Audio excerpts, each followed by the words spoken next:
Oke, langsung aja yuk kita bongkar ini ada dokumen baru nih, Surat Edaran Kepala BKN nomor 6 tahun 2025. Betul loh, ini soal yang lagi ditunggu-tunggu kayaknya ya. Iya, tentang tata cara penetapan nomor induk pegawai pemerintah dengan perjanjian kerja paruh waktu atau ya NIPPPK paruh waktu. Singkatnya begitu. Nah, misi kita di Deep Dive kali ini seperti biasa kita mau coba pahami nih, apa sih inti surat edaran ini, kenapa sekarang keluarnya? Dan yang paling penting, langkah-langkah kuncinya apa aja yang perlu Anda tahu. Apalagi kalau Anda ada urusan sama kepegawaian pemerintah atau malah mungkin Anda ini calon PPPK paruh waktu. Tepat sekali. Surat edaran ini posisinya menarik ya. Bisa dibilang ini jadi semacam jembatan teknis gitu. Jembatan teknis, maksudnya gimana tuh? Jadi dia ini menyambungkan amanat dari Undang-Undang ASN yang baru, UU nomor 20 tahun 2023, itu sama keputusan Menpan RB nomor 16 tahun 2025. Oh, kepemimpinan yang itu ya. Iya, khususnya dalam upaya pemerintah menata pegawai non-ASN. Jadi tujuannya jelas banget, biar ada keseragaman prosedur. Ah, oke. Biar seragam dan ada kepastian hukum ya. Nah, itu dia. Kepastian hukum dalam proses penetapan NIPPPK paruh waktu ini. Penting ini untuk standarisasi. Menarik. Jadi ini bagian dari skena penataan yang lebih gede ya. Oke, kalau gitu apa aja nih isi utama yang diatur? Garis besarnya ada dua. Apa tuh? Pertama, soal persyaratan dokumen. Terus yang kedua, mekanisme atau alur penetapannya. Oke, kita kupas satu-satu ya. Dari persyaratannya dulu deh, apa aja yang diminta? Nah, ini, ada beberapa dokumen kunci yang wajib hukumnya diunggah oleh calon PPPK paruh waktu nanti. Siap. Selain yang biasa kayak pas foto latar merah, ijazah asli, transkrip nilai asli gitu, ada? Ada. Ini yang perlu dicermati lebih detail. Pertama, surat pernyataan 5 poin. Harus tanda tangan di atas materai. Ah, yang standar itu ya, soal pidana, pemberhentian tidak hormat. Betul. Isinya ya itu, tidak pernah dipidana penjara 2 tahun atau lebih, tidak pernah diberhentikan tidak hormat, baik dari PNS, PPPK, TNI Polri atau swasta. Terus? Terus, tidak sedang berstatus ASN, TNI atau Polri aktif, bukan anggota atau pengurus partai politik, dan, nah ini, Apa tuh? yang soal penempatan ya. Iya, bersedia ditempatkan di mana saja di seluruh wilayah negara Kesatuan Republik Indonesia. Ini komitmen yang cukup berat biasanya. Iya sih. Poin terakhir itu sering jadi bahan pertimbangan utama ya buat calon. Oke, selain surat pernyataan 5 poin itu, surat keterangan catatan kepolisian. Pastikan masih berlaku ya pas diunggah. Oke, SKCK. Terus? Surat keterangan sehat. Ini harus dari dokter di unit layanan kesehatan pemerintah, puskesmas atau rumah sakit pemerintah gitu. Wajib dari Vaskes pemerintah ya? Oke, ada lagi? Ada satu lagi yang cukup unik. Surat pernyataan rencana penempatan. Surat pernyataan rencana penempatan. Dari siapa nih? Nah, ini harus dari pejabat pimpinan tinggi Pratama atau eselon 2 di unit kerja tujuan Anda nanti. Wah, jadi udah harus ada kepastian penempatan awal dari unit kerjanya ya? Kayaknya begitu tujuannya. Biar jelas dari awal, si calon ini akan ditempatkan di mana oleh pejabat yang berwenang di sana. Oke deh, jadi persyaratannya cukup rinci ya. Ada komitmen, verifikasi kesehatan, catatan kepolisian, sampai rencana penempatan. Nah, sekarang kita ke bagian kedua. Sip, mekanismenya. Setelah dokumen ini semua siap, gimana prosesnya? Alur penetapan NI PPPK paruh waktunya. Nah, ini juga penting dipahami. Prosesnya itu berurutan dan yang patut dicatat, semuanya dirancang serba digital. Wah, full digital ya? Oke, gimana mulainya? Jadi, prosesnya mulai jalan setelah ada pengumuman kelulusan seleksi tentunya. Langkah pertama, pejabat pembina kepegawaian atau PPK di instansi Anda. PPK ya? Oke. Itu akan mengumumkan daftar peserta yang lolos dan juga jadwal pengisian daftar riwayat hidup atau DRH. Oke, jadi nunggu pengumuman jadwal dari PPK dulu. Terus langkah kedua. Langkah kedua, giliran Anda sebagai peserta.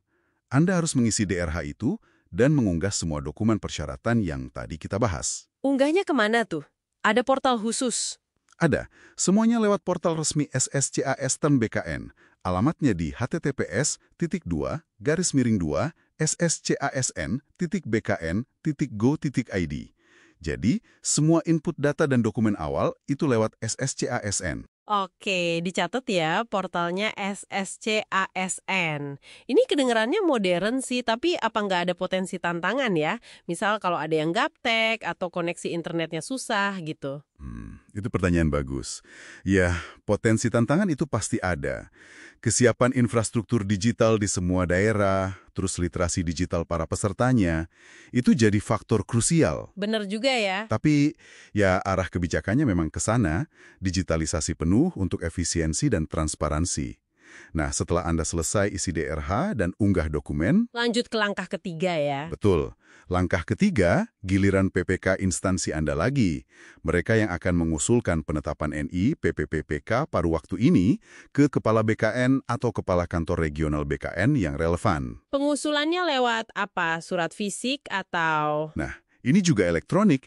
Pengusulannya melalui layanan SIASN. SIASN? Beda lagi sama SSCASN. Beda, kalau SSCASN itu untuk pendaftaran dan unggah dokumen oleh peserta. Kalau CASN, Sistem Informasi ASN, itu lebih ke sistem back-end BKN untuk manajemen kepegawaian, termasuk proses penetapan NIP atau NI PPPK ini. Jadi, instansi yang pakai CASN untuk usul ke BKN. Oke. Jadi ada dua sistem utama ya, SSCASN buat peserta, CASN buat instansi dan BKN. Paham? Terus setelah diusulkan ke BKN? Langkah keempat, BKN akan melakukan verifikasi dan validasi usulan tersebut. Kalau semua oke, BKN akan menetapkan persetujuan teknis atau pertek untuk NI PPPK paruh waktu Anda. Pertek ya istilahnya. Iya, pertek NI PPPK paruh waktu. Format perteknya ini juga sudah ada standarnya loh, di lampiran I surat edaran ini. Oke, jadi BKN keluarin pertek, terus langkah terakhirnya? Langkah kelima atau terakhir, berdasarkan pertek dari BKN tadi, PPK instansi Anda akan menetapkan keputusan pengangkatan Anda sebagai PPPK paruh waktu. SK pengangkatan, gitu. Nah, ini dia SK finalnya. Betul, format SK-nya pun sudah distandarisasi. Ada di lampiran I untuk SK perorangan. Bahkan, kalau pengangkatannya barengan banyak orang, ada format untuk keputusan kolektifnya juga di lampiran 3 dan 4. Lengkap ya, sampai format SK kolektif juga ada. Iya, dan ada detail menarik di lampiran itu. Contoh masa perjanjian kerjanya disebutin, yaitu 1 Oktober 2025 sampai 30 September 2026. Oh, jadi setahun ya contohnya? Ya, memberi gambaran durasi kontrak awal, mungkin sekitar 1 tahun. Tapi ini contoh ya, bisa jadi beda nanti implementasinya. Oke. Jadi kalau kita rangkum nih ya, surat edaran BKN ini kayak ngasih roadmap yang jelas banget, terstruktur. Benar. Baik buat instansi pemerintah pas mau ngusulin, maupun buat Anda nih para calon PPPK paruh waktu. Biar tahu apa aja syaratnya, gimana alurnya, dan kuncinya semua di sistem digital SSCASN dan CISN. Tepat sekali. Ini krusial banget karena menciptakan standar yang sama berlaku nasional di semua instansi. Jadi kalau Anda calon PPPPK paruh waktu, pahami betul detail dokumen dan alur digital ini, biar proses Anda lancar. Buat instansi juga jadi jelas ya panduannya? Jelas banget.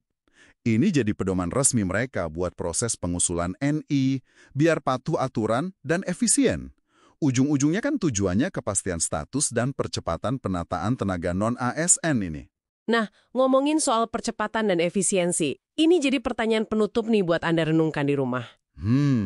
Apa tuh? Dengan adanya prosedur yang baku dan serba digital ini, menurut Anda nih, seberapa besar sih dampaknya nanti ke kecepatan penyelesaian status ribuan, mungkin ratusan ribu ya tenaga non-ASN di seluruh Indonesia? Pertanyaan bagus itu. Dan selain manfaat efisiensi tadi, kira-kira ada nggak ya tantangan lain yang mungkin muncul di lapangan nanti? Tantangan tersembunyi gitu, selain soal kesiapan digital yang tadi kita singgung. Mungkin soal pengawasan datanya, atau validasinya di sistem. Menarik untuk dipikirkan lebih lanjut itu. Iya kan? Sesuatu buat Anda pikirkan setelah deep dive kita kali ini.